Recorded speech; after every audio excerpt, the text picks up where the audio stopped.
Buenas, bienvenido. Soy Patricio Altamirano Arancibia, analista político de Ojo Editores y Señal 3 de la Victoria. Aquí estamos. Mi correo es patricioaltamiranoarancibia@gmail.com, donde me pueden escribir, nos podemos comunicar y conversar sobre la coyuntura, sobre lo que está pasando. El título de este comentario de hoy día es Boris gana ahora porque los sectores populares iban a votar por él. Ya lo que se produjo fue un tremendo remesón, lo que sucedió en la primera vuelta. Eso hizo que los adeptos de Boris dijeran dónde está, qué pasó la cosa, por qué sucedió esto, y de repente dijeron, oh, nos faltaron votos, oh, nos faltó esto, oh, nos faltó esto otro. Este remesón produjo que Boris se bajara del árbol.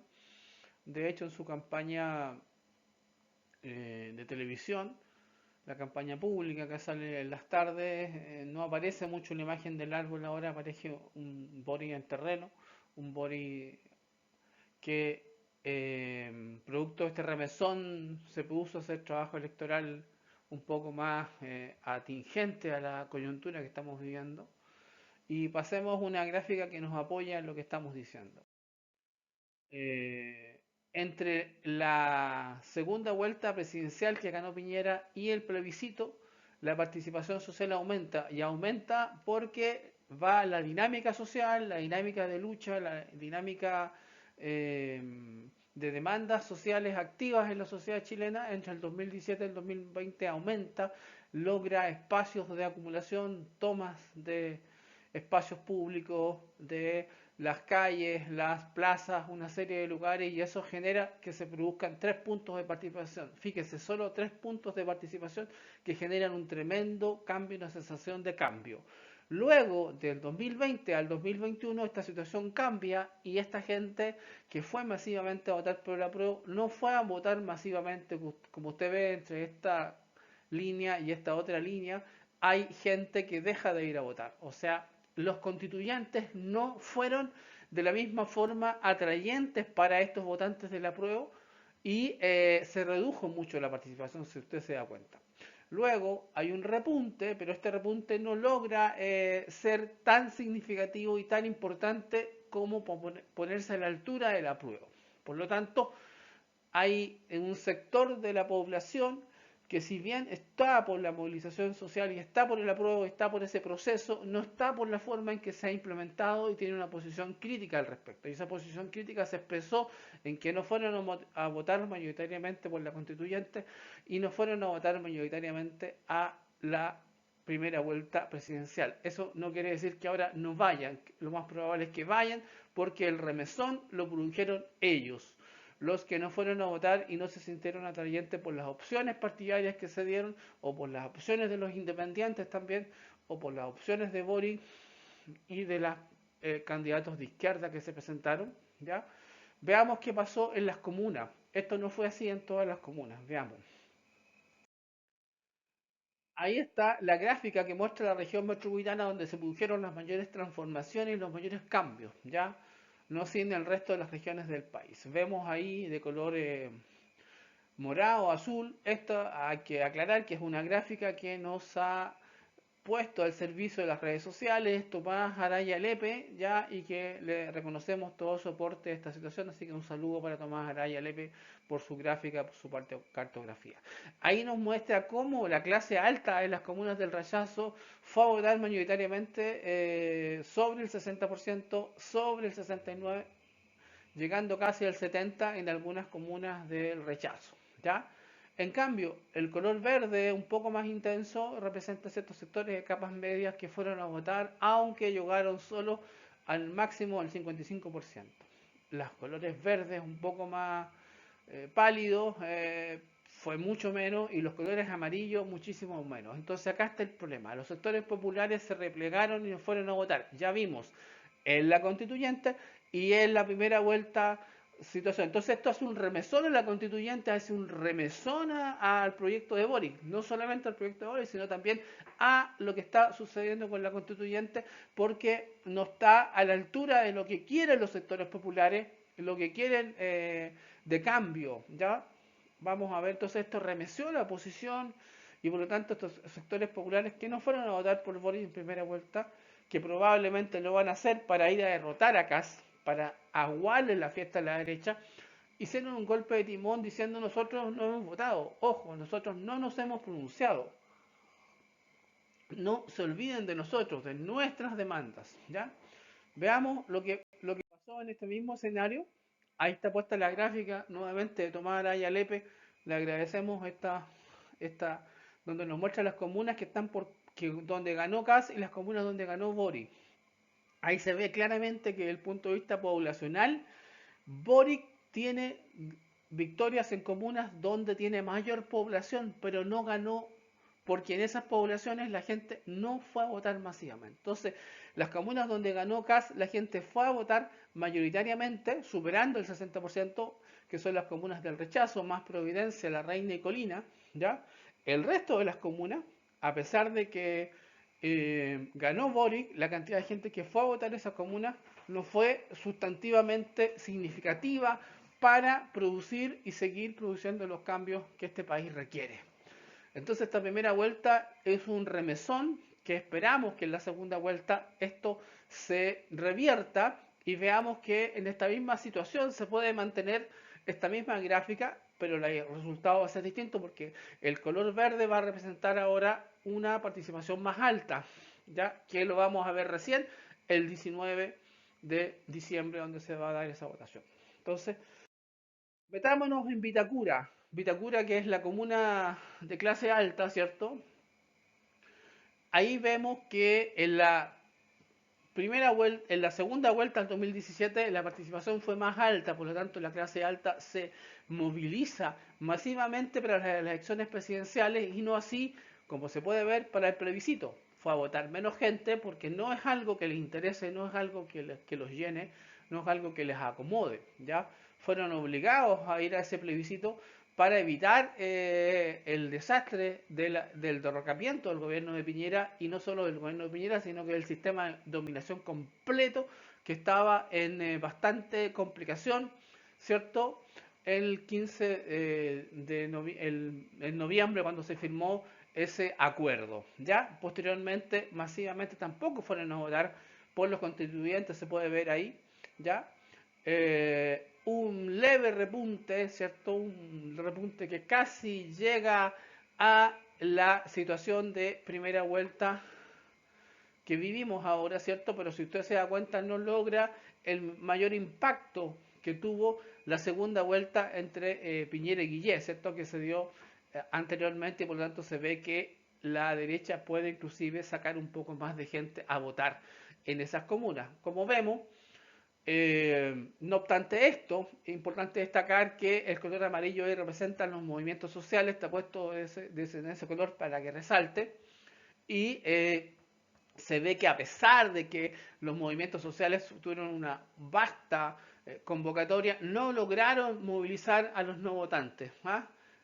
No lograron pasar esta línea acá, esta zona que es la zona donde probablemente la participación electoral llegaría a 60-61%, como alguna vez históricamente este país lo tuvo, ¿ya? Y por lo tanto, ese es Vitacura. Y Vitacura se mantiene en una cierta estabilidad donde la clase alta puede votar tranquilamente y vota mayoritariamente por posiciones de derecha. ¿Y por qué se da eso? Porque es Vitacura. Ahí tengo una foto donde nos muestra el placer de lo que es vivir en Vitacura, ¿cierto? Una, un emplazamiento urbano, edificios, ¿cierto? Área verde, mmm, lagunas, agua por ahí, ¿cierto? Y por lo tanto esta derecha mantiene eso producto de la desigualdad que generan los ingresos y en los salarios, en las pensiones, en la salud y todas las desigualdades en cultura, en educación, en todas las desigualdades económicas, sociales y culturales que se dan en este país. Por lo tanto, requiere eso. Y por lo tanto va masivamente a votar a las presidenciales. Le es atractivo, porque sabe que el presidente que salga va a defender sus intereses y va a seguir reproduciendo este poder de estas clases que están ahí. Veamos ahora qué pasó en Maipú. Fíjese, en Maipú es importante porque se produjo la elección del alcalde Bodanovich, ¿cierto? Que se dio en la elección de mayo del del año 2021, ¿cierto? Pero retrocedamos un poquito. La segunda vuelta de Piñera se da cuenta que hay una baja votación que aumenta y se incrementa con el apruebo sustantivamente, masivamente. Luego, para la constituyente baja 53.000. O sea, Bodanovich cuando sale electo, porque acá estaban las votaciones de los constituyentes, pero cuando sale electo también en ese proceso, no logra captar toda la votación del apruebo, ¿ya? Y se contrae la gente que fue por el apruebo, ¿ya? Luego se produjo un repunte, un leve repunte de votación en la primera vuelta de reciente, pero que tampoco logra llegar al tope, ¿cierto? Le faltan 39.641 votos. Por lo tanto, vemos que la situación de, de, de no votación afectó en Maipú y el Frente Amplio o Apruebo Dignidad no lograron captar toda la votación necesaria para mantener la votación del apruebo, ¿ya? No, eso no significa que toda esta gente que no fue a votar sea de derecha, porque la gente, ya vemos en la segunda vuelta de Piñera al 2017 son solo 92.672 y mucha gente de oposición que no se movilizó, y por lo tanto ahí está al debe, ¿cierto? Ese es el remesón. Hay un remesón al Frente Amplio, hay un remesón a Pro Dignidad, hay un remesón a la constituyente de querer producir cambios sustantivos, ¿ya? Veamos por qué la gente de Maipú está así. Fíjese, ahí Maipú, a unas casas, mm, no hay tantos edificios como en Vitacura, en Loanechea, en Las Condes, no tiene su urbanización, pero aquí hay una situación compleja, porque ahí ve usted una imagen donde hay agua que corre por las calles, ¿cierto? Y eso tiene que ver con la empresa de agua potable de Maipú, que es municipal. Y por lo tanto, el poder municipal no logra resolver los problemas masivamente de la gente y por lo tanto la gente dice, bueno, sí, votamos por el apruebo, pero no se han producido tantos cambios, ahora tenemos un alcalde Bodanovich que tampoco ha producido tantos cambios sustantivos, necesitamos esas soluciones y por lo tanto hay una demanda de un sector que necesita cambios estructurales, cambios potentes, cambios significativos, que no los ve, que no los siente, ¿cierto? Y lo que siente es que logró el 10%, logró el ingreso familiar de emergencia, pero todo eso son demandas propias, demandas construidas por el mundo social, no vienen de Dignidad, no vienen tampoco de la derecha, son soluciones que son obligados a tomar porque el movimiento social se organizó y aquí vemos que hay una gran cantidad de ollas comunes que se organizaron en Maipú para enfrentar la situación de crisis económica y eso es el tenor de las cosas. La gente se movilizó, se organizó. Posteriormente el Estado tuvo que dar respuesta porque si no daba respuesta las organizaciones superaban al Estado y por lo tanto esa es la situación de conflicto. Esa situación que la gente vio que se pudo organizar y las soluciones que hoy día ve en la sociedad no son las que ellos esperan y por lo tanto se retrotraen y no van a votar ni siquiera la constituyente y no van a votar ni siquiera para la primera vuelta. Ya esperamos que eso se revierta. Vamos viendo. La Pintana, ¿cierto? Que fue la comuna emblemática, la comuna más destacada desde el punto de vista de la participación porque superó 16 puntos sobre los 3 puntos del país, 16 puntos entre la segunda vuelta de Piñera, Guillé y el plebiscito. Si usted ve, hay una gran cantidad de gente que va a votar y que se mueve. Luego del plebiscito, nuevamente y con mayor intensidad, hay gente que no fue a votar, 26.000, que para la Pintana es altísimo. Luego, para la votación de Piñera, ¿cierto? Perdón, para la votación de la primera vuelta que tuvimos, hay gente que nuevamente va a votar, pero falta todavía, faltan 16.000 votantes. Detengámonos aquí. Entonces, la Pintana tampoco logra atraer y mucha gente que estuvo por el apruebo no se expresó en la constituyente ni se expresó en la primera vuelta. Pero además, aquí podemos ver cómo la votación de París sí tiene un formato que viene de la votación de Piñera de la segunda vuelta, viene de una posición de pasar a votar por el apruebo, posteriormente pasar a votar por algunos constituyentes más progresistas y posteriormente volver a votar por Piñera o por Parisi. Entonces Parisi representa una centro derecha que se mueve, que oscila entre la concertación y entre la derecha, pues, podrá ser un Pepe Out, una Agustina Esquella en la constituyente, son posiciones de centro derecha. ¿ah? Que están ahí oscilantes, ¿ya? Podemos ver cómo los movimientos sociales aquí no logran retomar no votantes y sumarlos a la votación. La izquierda se caracteriza por hacer que la gente vaya a votar, hacer que la gente se organice y se van juntando los que se organizan y los que votan y van haciendo y acumulando y potenciándose mutuamente. Aquí vemos que en La Pintana no sucedió eso, ¿ya? Y esa situación se debe a lo siguiente, o sea, La Pintana es una comuna que tiene un hacinamiento poblacional enorme, tal como lo ve ahí, a pesar de que la propaganda que estábamos mostrando dice La Pintana en el corazón, pero es un corazón hacinado, lleno de casas, lleno de cosas, con pocos áreas verdes, con pocos lugares de esparcimiento, y por lo tanto esta gente se organizó y socialmente, y claro, obtuvo una serie de reivindicaciones, los retiros del 10%, el ingreso familiar de emergencia, todas esas cosas se fueron dando y fueron dándose porque la sociedad se organizó y se movilizó.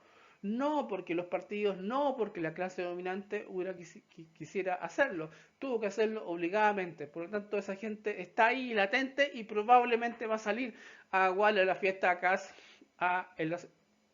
en la segunda vuelta. ¿Mm? Y vemos que las ollas comunes en La Pintana florecieron y florecieron esa situación y por lo tanto hay un tejido social que se va a organizar para resistir esta situación de CAS, esta situación de esta derecha golpista que se organiza y va a salir a resistir esas situaciones. ¿Ya? Veamos además lo que pasó en Puente Alto. Puente Alto sigue la tendencia de La Pintana, del apruebo, ¿cierto? Pero ahora sigue y se perfila mucho más que La Pintana. Vamos a ver. Logra 15 puntos de participación, como usted ve, la cantidad de, de votantes verdes aquí, que son los que no votan, pasan a votar. En este caso pasan a votar por el apruebo. Si usted se da cuenta, nuevamente en mayo esta gente no fue a votar, es decir, los constituyentes no representaron los intereses del apruebo fundamentalmente, y se da cuenta ahí que hay faltan elementos para que esta constituyente pueda ser defendida social y en los territorios. Los constituyentes dicen la gente nos dejó acá y no salió. No, es porque la gente percibe que hay un desfase entre la demanda de los constituyentes en las negociaciones que han hecho versus lo que está sucediendo en las demandas sociales. Posteriormente, la constituyente a la primera vuelta reciente, hay un leve repunte, pero todavía faltan votantes. O sea, se da cuenta, todos estos votantes de aquí no estuvieron acá y tampoco estuvieron acá en la primera vuelta de la elección presidencial. Por lo tanto, hay mucha gente en Puente Alto que sí se movilizó, que sí salió a la calle, que sí generó ollas comunes, una serie de cosas que vamos a ir viendo y que está al debe desde el punto de vista de la propuesta programática de Aprobabilidad y de la constituyente. Veamos.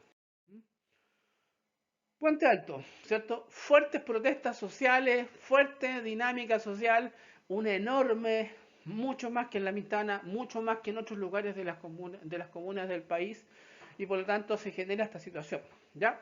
Los carabineros y militares tienen que retroceder en Puente Alto, no pueden apaciguar las cosas y se genera una efervescencia social enorme, ¿ya? ¿Qué genera esto? Y el núcleo central de esta movilización se da en el barrio Bajos de Mena, donde hay la mayor pobreza que se puede apreciar en la región metropolitana y la mayor violencia también, producto de la angustia, la desesperación y una serie de otros fenómenos sociológicos que están ahí en ese barrio de Bajos de Mena. Ahí se puede apreciar como una foto donde se quema un bus y se ataca una comisaría en Bajos de Mena.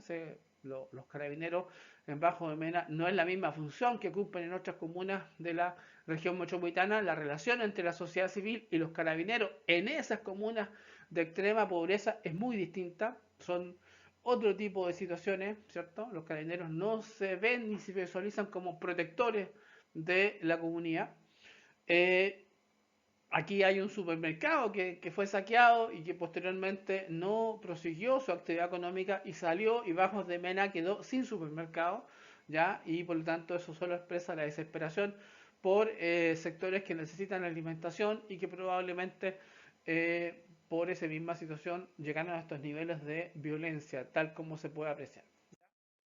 Miren lo siguiente, esta es la situación electoral de Bajos de Mena para que usted vea que esta pobreza y esta violencia y esta movilización está asociada a cierto elemento electoral. Vamos a ver, en la segunda vuelta de Piñera, Bajos de Mena, si se da cuenta, hay una gran cantidad de gente que no vota, luego pasan a votar masivamente, la cantidad de porcentaje que la gente va a votar en Bajos de Mena es 23 puntos, supera a Puente Alto, supera a La Pintana, ese barrio, ahí son 23 puntos que aumenta la participación electoral enormemente, y si usted se da cuenta del plebiscito de 2020, se da cuenta cómo la derecha queda reducida a una mínima expresión. Posteriormente se puede ver cómo el voto oscilante de la concertación, en este caso, va a Parisi, se ve ahí, la derecha queda muy reducida, y en la del plebiscito a noviembre de la presidencial se da cuenta que baja la participación, no llega a los niveles que llegó para la prueba. Nuevamente la gente de Barrios de Mena queda al debe con este programa de Boric de Prodignidad, queda al debe también con la constituyente, ¿cierto? Que no pusimos ahí los elementos para no entorpecer un poco la visual, ¿cierto? Y ver la situación de cambio. Entonces, en Bajos de Mena se ve una relación de pobreza, resistencia, violencia, acciones, desmanes, como diría los controladores del orden público, ¿cierto? Producto de la desesperación histórica de ese sector. Y se ve también una participación por la prueba masiva y una situación que está al debe ahí el programa de Boric para estos sectores sociales. ¿Mm? Eh, Veamos lo que pasó en diputados en algunas comunas del Distrito 12, queremos mostrar acá. ¿Ya? Eh, Mire, está aquí, pusimos en azul intenso a la derecha, ¿ya? Ahí está, en salmón el partido de la gente de Parisi, en plomito está los partidos de centro, en amarillo está Apruebo Dignidad, y en un celeste, para decir que es similar al azul, pero en un celeste para contrarrestarlo, está la votación del Partido Ecologista, el Partido Comunista y Partido Igualdad. Y en verde están las posiciones más de izquierda de UPA y el Partido de los Trabajadores Revolucionarios. ¿Ya? Vea lo siguiente, la derecha saca 37% en la Florida, y no tiene otro, y le sigue a Pro Dignidad, y le sigue el 25% del Partido Ecologista, Verde, Humanistas y Igualdad, que fueron separados, están ahora juntos aquí porque lo hemos asociado, ¿ya? Pero no actúan como fuerza común, ¿ya? Fíjese que en La Pintana el porcentaje de votación de la derecha baja a 21, la mayor votación la tiene el Partido Ecologista Verde y el Partido Humanista de Igualdad, fíjese, 43%, y el 17% lo tiene Apruebo Dignidad. Por lo tanto, en La Pintana el eje de articulación es el Partido Ecologista Verde, Humanistas e Igualdad, ¿ya? Por lo tanto, lo que se expresa en Barros de Mena, ¿cierto? Que es la gran posición de búsqueda de una representación que potencie las posiciones de fondo, las posiciones más de demanda social, más sentidas de la población, se ve en Puente Alto, donde la derecha tiene 30%, ¿cierto? Pero el que tiene la mayoría es el Partido Ecologista Verde, Humanistas y Partido Igualdad, que van separados, ¿cierto? Pero que aquí lo hemos juntado, pero es un 37%, le sigue la derecha, luego le sigue la Dignidad, por lo tanto, es la izquierda más fuerte la que saca una gran votación de diputados en Puente Alto, La Pintana, en la Florida, producto, claro, usted va a decir de la participación de la Pamela Giles, ¿cierto? Pero no solo ella, hay una estructura, hay una dinámica social que hemos visto, hay una gran movilización de la gente que está ahí puesta. Veamos.